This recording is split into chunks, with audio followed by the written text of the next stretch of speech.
Handia egiten naizenean zer, egun batez txalupan ibili zen Aloña.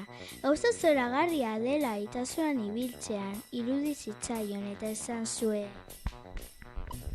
Handia egiten naizenean, marinela izango naiz.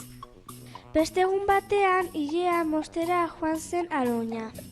Asko gustatu zitzaion ofizio hura eta esan zuen. Handia egiten naizenean, ilapaintza izango naiz. Oso berandu zen ilapaindegitik irten zirenean eta taxi bat hartuko zutela esan zion amak. Oso gustora ibili zen taxisean eta esan zuen. Handia egiten naizenean, taxista izango naiz. Hurrengo egunean, ogia erostera joan zenean, labeak barrutin nolakoa izaten diren erakutsi zion okina. Asko gustatu zitzaion hura ere eta esan zuen.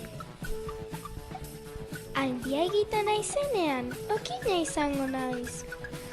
Egun batez mekanikari bat ikusi zuen Aloñak auto bat konpontzen. Eta hainbeste gustatu zitzaion autoaren tripak ikustea haus esan zuen. Handia egiten naizenean, mekanikaria izango naiz.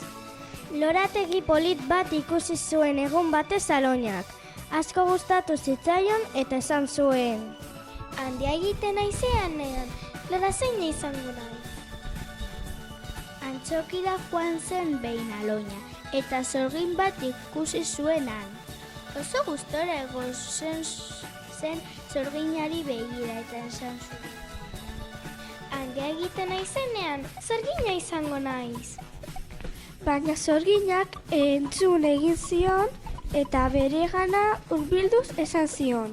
Zergaitik egon behar duzu zain handia egin arte, nahi baduzu oraintxin zaitezke sorgina, eskatia guztiek egin dezaketenik egin dudana.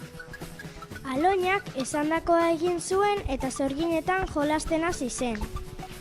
Eta horrela jolastuz, ofizio ezberdina probatu zituen.